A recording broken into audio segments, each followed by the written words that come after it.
കേരളീയരുടെ ആരോഗ്യകരമായ നിലനിൽപ്പിന് അന്യസംസ്ഥാന തൊഴിലാളികൾ ജോലി ചെയ്യുന്ന ഹോട്ടലുകളും ജ്യൂസ് കടകളും നിർബന്ധമായും ബഹിഷ്കരിച്ചേ തീരൂ.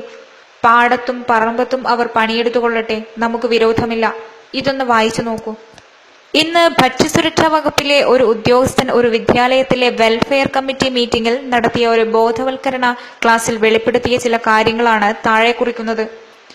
കോഴിക്കോടുകാരുടെ ഭക്ഷണപ്രിയത്തെ മുതലെടുത്ത് അനേകം ഹോട്ടലുകളും തട്ടുകടകളും കാറ്ററിംഗ് കേന്ദ്രങ്ങളുമാണ് നഗരത്തിലും പരിസര പ്രദേശങ്ങളിലും മുളച്ചു പോകുന്നത്. ഇത്തരം ചെറുതും വലുതുമായ സ്ഥാപനങ്ങളിൽ നടത്തിയ വിവിധ പരിശോധനകളിൽ വെളിച്ചത്ത് വന്നത് ഞെട്ടിപ്പിക്കുന്ന ചില യാഥാർത്ഥ്യങ്ങളാണ്.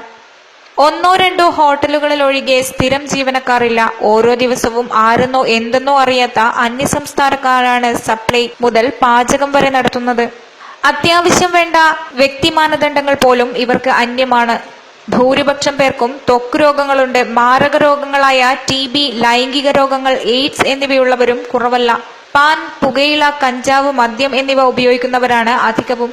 ഉടമയോടുള്ള ദേഷ്യത്തിന് ഭക്ഷണത്തിലേക്ക് മൂത്രമൊഴിച്ച സംഭവം വരെയുണ്ട്. കൈ ഒരിക്കലും കഴുകാറില്ല. ജോലി കഴിഞ്ഞ് അന്തിയുറക്കം തെരുവ് വേശ്യകളുടെ കൂടെയാണ്. ബീഫ്, ചിക്കൻ, മീൻ മുതലായവ കഴുകിയാൽ രുചി പോകുമെന്ന് വിശ്വസിക്കുന്നവരും ഒരിക്കലും കഴുകാത്തവരുമുണ്ട്. വിഷപ്പച്ചക്കറി അതേപടി ഉപയോഗിക്കുന്നു.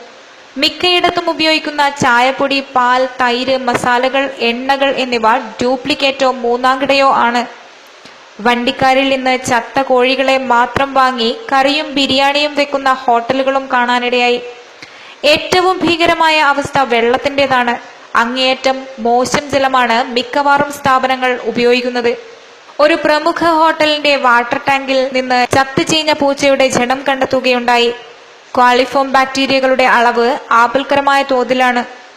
പഴകിയതും ഉപയോഗയോഗ്യമല്ലാത്തതുമായ ഭക്ഷണ സാധനങ്ങൾ നിറവും രുചിയും മാറ്റി വീണ്ടും വീണ്ടും നിങ്ങളുടെ മുന്നിലെത്തിക്കുന്നു. നാം സ്വാദോടെ ഭക്ഷിക്കുന്നു.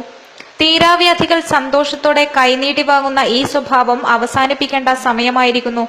സ്വാദ് അല്പം കുറഞ്ഞാലും അല്പം പ്രയാസപ്പെട്ടാലും സ്വന്തം വീട്ടിലെ ഭക്ഷണമാണ് നല്ലത്. അന്യസംസ്ഥാന തൊഴിലാളികൾ ജോലി ചെയ്യുന്ന ഹോട്ടലുകളും ജ്യൂസ് കടകളും നിർബന്ധമായും ബഹിഷ്കരിച്ചേ തീരൂ.